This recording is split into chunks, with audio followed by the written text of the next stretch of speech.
بيبدأ الفيلم بماريسا كورتيز شغالة جاسوسة سرية وهي بتراقب الشخص ده وهو اسمه تيك تاك علشان هو سارق سديهاية مصغرة من وكالة OSS للجواسيس.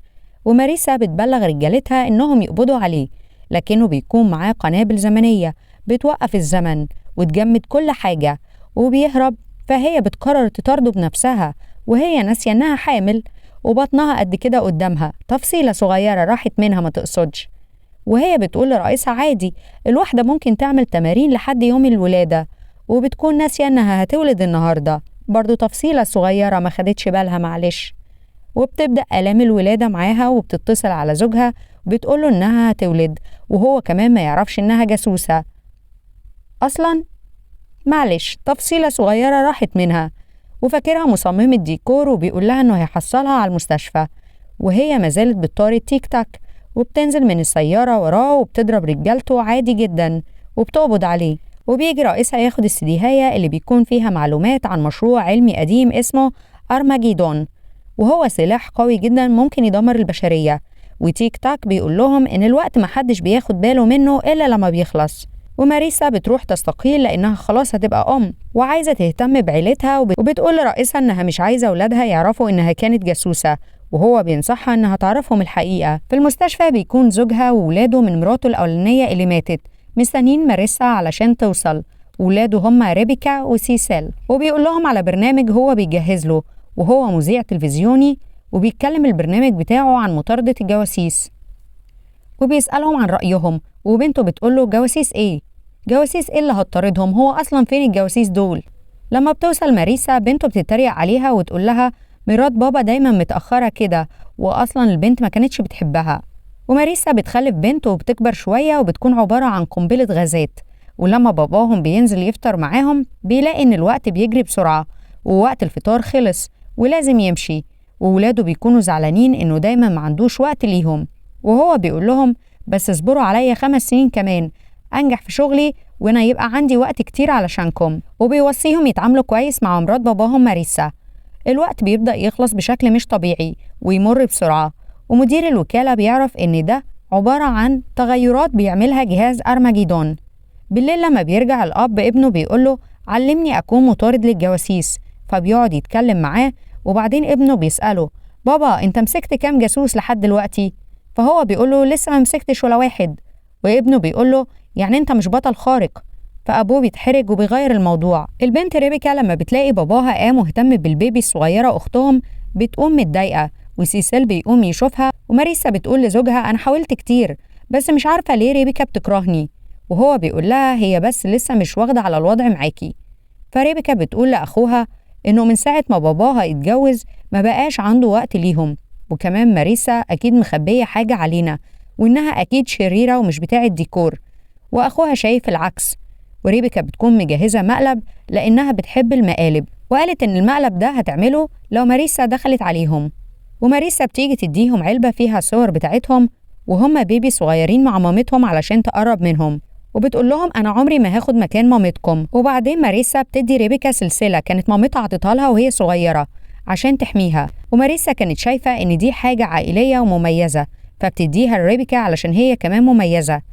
وبتيجي تخرج من الأوضة فبيتكب عليها الكيس اللي كانت ريبيكا حطاه وبتزعل وتمشي. وسيسيل بيقول لها لازم تعتذري لها، وهي بتقول له اعتذر لها ليه؟ فهو بيقفل السماعات بتاعت الأذن بتاعته لأنه مش بيسمع من غيرها. ولما بيفتحها بتقول له خلاص هروح اعتذر لها. ولما بتروح ماريسا للغرفة بتاعتها بالمنظر ده ومتعصبة بتلاقي جوزها زعل من كلام ابنه إنه برنامج عن الجواسيس ومفهوش جواسيس، فهي بتقول له إنهم نفسهم يقضوا وقت أكتر معاك. وفجأة بيلاقوا الأخبار عن الوقت اللي عمال يقل بسرعة جدا، وإن الساعات بتخلص والأيام بتخلص أسرع من العادي، وبعد كده هيلاقوا السنين بتخلص أسرع والعالم هينتهي بالشكل ده. والأخبار بتعرض فيديو لراجل لابس ساعة مسمي نفسه حارس الوقت بيوجه كلامه للعالم وبيقول لهم انتم غلطانين انكم بتضيعوا وقتكم في حاجات تافهة بدل ما تقضوه مع حبايبكم، وانا هاخد كل الوقت منكم ومن العالم كله. وفجأة بيظهر تيك تاك وبيكون هرب من السجن، وماريسا بتشوفه. وبعد كده بيستضيفوا رئيس المؤسسة بتاعة الجواسيس وهو بيطمن الناس انه هيقبض على حارس الوقت ده. وجوزها بيقول لها يا لو سجل حديث مع حارس الوقت ده واترقى بقى. وكان الأب عايز يبقى بطل قدام ولاده. حارس الوقت بيكون عايز ياقوتة كرونوس، وهي نفسها اللي في السلسلة اللي ماريسا عطتها لريبيكا، والياقوتة ديت هي اللي تقدر تشغل وتوقف الجهاز بتاع أرماجيدون اللي بيتحكم في الوقت، وبيطلب من تيك تاك يجيبها له. والصبح بيجي لماريسا رسالة إن المؤسسة بتطالبها إنها ترجع الياقوتة هناك، فهي بتروح تطلبها من ريبيكا. فالبنت بتزعل وبتقول لها أمال قعدتي تقولي لي أنت مميزة أنت مميزة، عموما أنا مش عايزاها. وبتروح تحطها في علبة وتديها لها. وماريسا بتقول لهم عايزين حاجة، فريبيكا بتقول لها أنا عايزة أمي. فماريسا بتقول للكلب خلي بالك من الولاد وبتمشي عشان كانت عايزة تروح للمؤسسة، لكن بتكون ريبيكا ما حطتش السلسلة في العلبة أساسا، وهي ما زالت معاها وعاملة مقلب جوه العلبة. وأول ما رئيسها بيفتحها بيتضرب في وشه بيها. وماريسا بتعتذر له وبتقول له هروح أجيبها منها، فهو بيقول لها لأ أنتي تروحي تقبضي لنا على تيك تاك وهو هيرشدنا لحارس الوقت، وبكده خلي السلسلة خلاص مش مهم. فهي بتقول له طب أروح أجيب الطفلين، فهو بيقول لها لأ خليهم مش هيحصل لهم حاجة. وبيروحوا رجالة تيك تاك علشان يجيبوا السلسلة من البنت. وفجأة الولاد بيسمعوا صوت بيقول إن البيت هيتهاجم ولازم يدخلوا المخبأ، وأخوها بيفكرها عاملة مقلب، وهي بتقول له لأ ده مش تبعي. تلاقي ماريسا عايزة تردلي المقلب اللي عملته فيها، وبتبقى ريبيكا مش مصدقة، لكن بيتفتح باب صغير في الحيطة وبيدخل الكلب معاهم وبينزلوا للمخبأ. وبيظهر لهم فيديو متسجل لريبيكا بتقول لهم إن المخبأ ده هي عملته علشان تحميهم من أي خطر ممكن يتعرضوا له بسبب إنها شغالة جاسوسة، وبتقول لهم إن الكلب اللي معاهم ده عبارة عن إنسان آلي متطور هيحميهم. وفجأة بيلاقوا الكلب بيتكلم، ورجال التيك تاك بعد كده بيكونوا قربوا يوصلوا لهم، فالكلب بياخدهم بآلة كده بتطير علشان يوديهم للمؤسسة. وبيطلعوا العصابة دي هتطاردهم علشان عايزين السلسلة منهم. الحمد لله بيوصلوا للمؤسسة وبتستقبلهم كارمين كورتيز بنت أخت ماريسا. وكارمين كورتيز بتقول لهم إن ماريسا كانت متقاعدة علشانهم ولسه راجعة للشغل النهاردة، والبنت بتاخدهم تفرجهم على الأدوات اللي بدأت بيها الجاسوسية وهي طفلة زيهم، بس خلاص كل الأجهزة دي بقت غير مفعلة. وبتقول لهم ممكن كل واحد منهم ياخد هدية تذكارية من الحاجات دي لكنها مش شغالة. وبتكلمهم عن الأطفال الجواسيس اللي كانوا بيختاروهم زمان وكانوا بيستخدموا خيالهم أكتر من الأدوات. وريبيكا بتشوف ولد على الشاشة، وده هو أخو كارمين جوني كورتيز، بس سابها من زمان وبطل يشتغل معاها ومش عايزة حتى تسمع اسمه. فبتاخدهم توديهم غرفة يستنوا فيها ماريسا. وريبيكا بتقول لها إنها عايزة تبقى ضمن برنامج الأطفال الجواسيس، وكارمين بتقول لها الوقت هو اللي هيحدد. ماريسا بتروح علشان تقبض على تيك تاك وبتاخد معاها البنوتة، ورجالته بيهاجموها وهو بيهرب. وريبيكا بعد كده بتكون زعلانة لأن ماريسا خبت عليهم إنها جاسوسة، وبيفضلوا قاعدين في الغرفة دي زهقانين. فبعدين ريبيكا بتكبر في دماغها إنها عايزة تبقى جاسوسة وأحسن من ماريسا كمان، وهتقبض على حارس الوقت بنفسها. لما بيخرجوا من الغرفة دي الأمن بيشوفوهم وبيطردوهم عشان ممنوع يكونوا موجودين هنا، والكلب بيخرج مادة بتزحلقهم وبعدين بيوقعهم بقنابل وبتنفجر فيهم. وبعدين بيستخبوا في غرفة تانية فبيلاقوا فيه جهاز يقدر ينقلهم كجزيئات صغيرة، والجهاز بياخدهم لمكان تاني.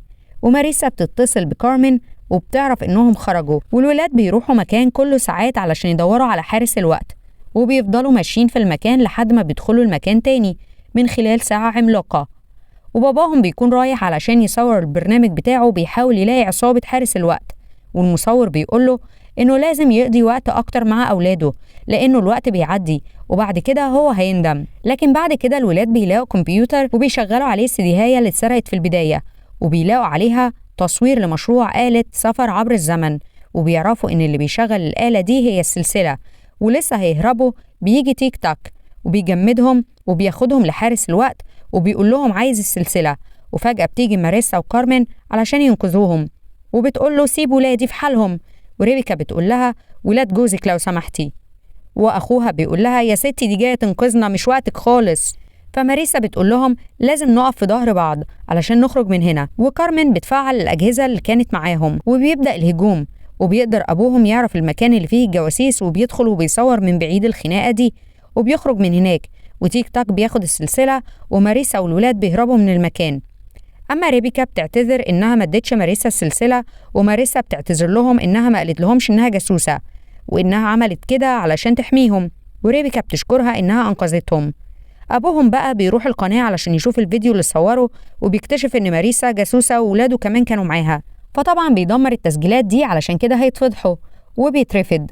وبتروح له ماريسا تكلمه وهو بيكون زعلان جدا منها لأنها كدبت عليه، فهي بتعتذر له وهو بيقول لها خلي ولادي معاكي، ما أنا مش هقدر أحميهم زيك. المؤسسة بعد كده بتستدعي جوني كورتيز أخو كارمن اللي هي مش طايقاه، وبيقول لها إنه كان في مهمة سرية، وبتيجي واحدة تديله البادج بتاعته وكارمن بتاخدها ترميها له في الزبالة. وبعد كده بيحطوا الأطفال في غرفة وبيجي لهم مدير المؤسسة يطمن عليهم، وبذكاء ريبيكا وحاسة السمع القوية من سيسل بيكتشفوا إن المدير هو نفسه حارس الوقت وبيحبسهم ويمشي، فبيتصلوا بماريسا علشان يبلغوها بالكلام ده، لكنها بتفتكره مقلب من مقالبهم ومش بتصدقهم، وبتروح هي وكارمن وجوني للمكان بتاع الساعات علشان يلاقوا الأرماجيدون، وهناك بيطلع المكان هو فخ ليهم، والمدير بيكشف لهم عن نفسه، ومن خلال الساعة بتاعته بيقدر يجمد جميع العملاء بتوع المؤسسة وبيجمدهم هم كمان، لكن جوني مش بيتجمد، وهو بيقدر يكلم الولاد وبيعرفهم إن المدير ناوي يسيطر على العالم وهم لازم ينقذوا العالم ويستعيدوا السلسلة، وبيشجعهم ويقول لهم إن الأطفال الجواسيس كانوا دايما أحسن من الكبار لأنهم بيشوفوا الأمور ببساطة، وبيأمروا الكلب بتاعهم إنه يدمر الباب وبيخرجوا من هناك. وبيعرف جوني إن البادج فيه شريحة هي اللي جمدت كل العملاء، وهو ما كانش لابس البادج ده علشان كده ما تجمدش، وبيفك التجميد بتاع كارمن وماريسا. وتيك توك بعد كده بيقبض عليهم وبياخد الأسلحة بتاعتهم وحتى سماعات سيسل، والكلب بيكلم أبوهم علشان يروح ينقذهم، والولاد بيتكلموا مع بعض لغة الإشارة، والبنت بتسرق ساعة من جيب المدير، والمدير بيرجع له السماعات بتاعة سيسل وبيقول لهم إن الجهاز بتاع أرماجيدون هو مش جهاز لتدمير العالم لكنه جهاز للسفر عبر الزمن، والياقوتة هي اللي بتشغله عشان باباه هو واحد من اللي اخترعوا الجهاز ده وكان بيجربه، لكن المدير وهو صغير كان بيلعب ودخل في الجهاز بالغلط، فالزمن بتاعه اتجمد وفضل هو طفل، وفضل أبوه طول عمره بيحاول يرجعه، وهو شاف أبوه بيكبر لحد ما مات، وبعدها فكوا التجميد بتاعه بالياقوتة وهو عايز دلوقتي يرجع بالزمن علشان يشوف أبوه ويقضي وقت معاه، لكن سيسل بيقوله حتى لو رجعت مفيش حاجة هتتغير، وكمان بيقوله إنه مش هيعمل حاجة غير نسخة جديدة من نفسه، وبيكشف له إنه عمل كده وسافر أكتر من مرة وكل رجالته وحتى تيك تاك هو نسخة منه، وهو مش هيغير الزمن لكن هيدمر العالم. وتيك تاك بيحاول يقنعه يكمل ويسافر برضه، وريبيكا بتقوله إنه مفيش بإيده حاجة غير إنه يقدر الذكريات اللي باقياله وبس. وبتيجي ماريسا وجوني وكارمن، وقبل ما المدير يدخل الدوامة اللي هترجعه بالزمن تيك تاك بيسرق السلسلة ويديها له، وفعلا بيدخل ويقابل باباه ويرجع لأن باباه مات فعلا بعد ما قابله، وقبل ما يموت قاله لازم تعيش حياتك وما ترجعش لورا، فبيسمع كلامه وبيفك التجميد عن العالم، وباباهم بيجي يقبض على تيك تاك ويضربه، وبيقول لهم إنه مش هيستنى تاني إنه يبقى عنده وقت لكنه هيوفر لهم الوقت ده دلوقت. وكمان بيتصالح هو وماريسا، وجوني وكارمين بيقرروا إنهم يدربوا مجموعة جديدة من الأولاد الجواسيس واختاروا ريبيكا وسيسل، وكمان بيبدأوا يختاروا أولاد جواسيس تانيين من كل العالم. وبس خلاص، دي البداية مش النهاية. أشوفكم على خير وباي باي بقى.